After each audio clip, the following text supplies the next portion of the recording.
So, welcome. I am here today to talk to you about the current study that we're doing right now.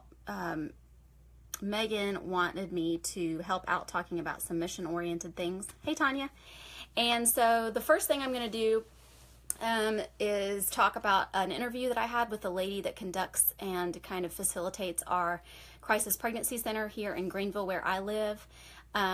And then the next time I do an extra talk, I'm going to do it on missions and how my personal experience with missions, how we can be involved in missions, and I think Megan's going to do some other topics as well. So hopefully this will be really encouraging to you. It was something that Megan wanted to do just to kind of highlight how we can be involved in that. So hopefully it's good stuff. Hopefully you can learn from us.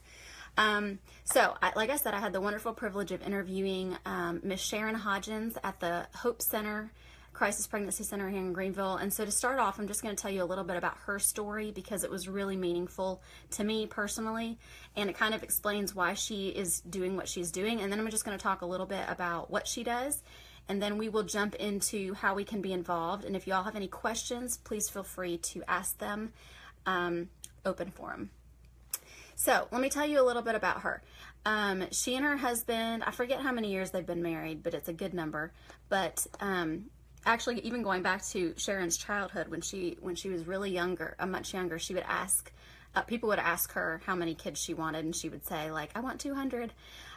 So it became kind of ironic and very devastating when she found out that she wasn't able to have children. And so they tried for, I think, 4 years or 5 years to try to have children. They went through lots of infertility treatments, and the only pregnancy that she ever had ended after 7 months. And so then the next thing they did was they pursued adoption, and they were hoping that that would work. And so they got a match, and they were getting ready to bring the baby home from the hospital, and the mom changed her mind. I think the day after the baby was born. So it was like, if you've talked to anybody who has been through that circumstance, it's almost just like grieving the loss of a child, because you've got the nursery ready, you're ready to bring home the child, and then the child never shows up. So that happened, and then she told me that they were finally able to adopt a little 8-year-old boy. His name was Alan, and they had such a great childhood with him, but when he was 22, he died in a car accident.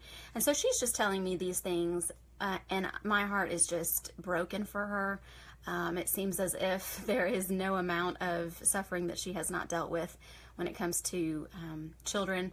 And so she posted, actually I wanted to read, she posted this just recently on June 19th. Our sweet Alan would have turned 35 today. How I miss him. His smiles, his hugs, his love for nature, and the kisses he blew as he left the driveway. What a blessing he was. So proud to have been called Mama by that special guy. And I think probably one of the sweetest things that I heard Miss Sharon say was that every year on Christmas and on Alan's birthday, just because if he was still living in their home, they'd be spending money giving him gifts for each of those occasions. Since he is not here, they choose a family every year to give some money to in honor of him. And that is kind of how they keep his legacy alive, but she said it's also been really healing for her. So I thought that was really, really sweet. It's a really, it's a way to not ignore what has happened, and yet a way to kind of give remembrance to what Christ has done. So I thought that was a really great idea, and I would love to suggest that to any person who's gone through a loss of a loved one, especially a child.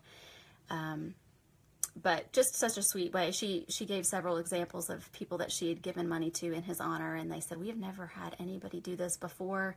I think the most recent person in the last year she gave money to was her youth pastor at church, and he said, well, do I need to use this for youth ministry? And she said, no, I want you to use it for whatever. And so he came back later and told her that they'd been able to purchase something that they had not been able to previously. And she said that, you know, she goes out to do this to be a blessing to someone else, but that it always turns out that she gets the blessing instead. So I just thought that was really sweet. So Miss Sharon, she is just humble, and she's great. She's just a grateful person. She's very encouraging. And actually, I wanted to post a picture of her and I. So if I can find that while I'm talking and multitask, I will do that. I don't know how good I am at that, but we will see. Yeah, Tanya, isn't that a great story? I mean, it's just crazy. So let me tell you a little bit about the Hope Center. She said that they have about 250 clientele at any given time, which is a lot.